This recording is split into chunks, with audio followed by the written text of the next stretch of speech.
Assalamualaikum warahmatullahi wabarakatuh. Alhamdulillah, alhamdulillahirabbil alamin. Wassalatu wassalamu ala asyrafil anbiya'i wal mursalin wa ala alihi wa sahbihi ajmain.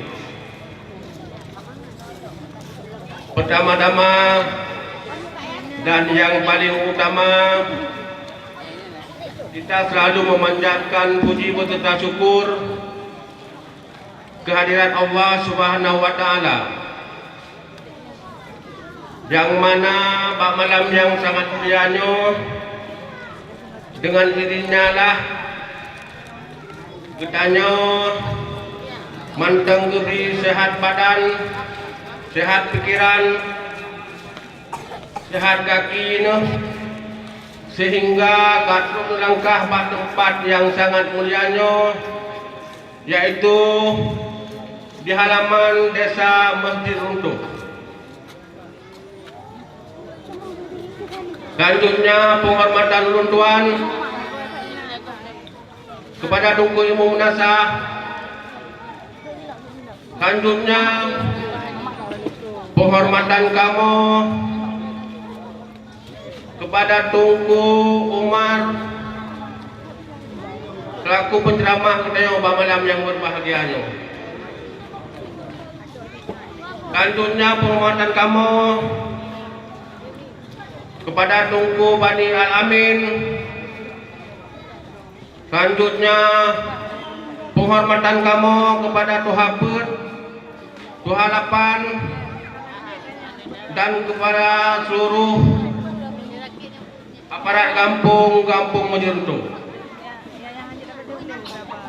Penghormatan kamu kepada Ibu Radiah dari fraksi PKS, dan juga penghormatan kamu kepada Bapak Khairil Syahrial yang hadir di tengah-tengah kita. Penghormatan kamu kepada seluruh masyarakat yang hadir pada malam yang berbahagia. Penghormatan kamu yang sangat istimewa kepada Ketua Pemuda, juga kepada seluruh pemuda dan pemudi Kampung Mejuruntuh. Penghormatan kamu umum kepada Bapak Kuci, kepada Tunku Imum yang dalam Komitmen Kampung Lang. Selanjutnya terima kasih kamu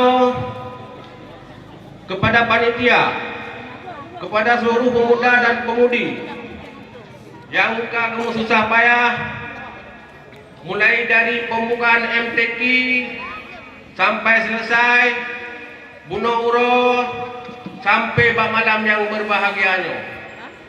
Ulun Tuan sangat bangga dengan kekompakan dan persatuan, sehingga lagayo ke acara pada malam yang berbahagianya. Takalan payung nyan jauh kebesaran payungan. Makaji dengan persatuan dan kesatuan ke yang kita cita-citakan akan sukses hendaknya. Terima kasih kamu juga kepada ibu-ibu rumah tangga yang kebantu kamu sepenuh mulai dari bunuh uro sampai pada malam yang berbahagianya. Hana lain yang ulun kena pegah, yang mana uranyo kampung budaya ciptakan ka kompak, ka bersatu, ka damai, tentram. Dan apabila singo mengantar dengan kepemimpinan yang lain, mungkin uranyo kompak, singo akan super kompak. Jadi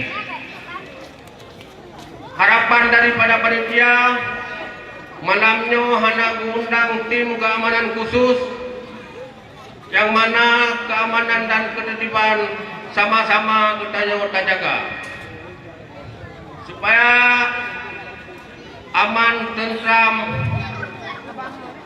dengan izin Allah sampai terakhir acara itu akan dilindungi oleh Allah Subhanahu wa taala.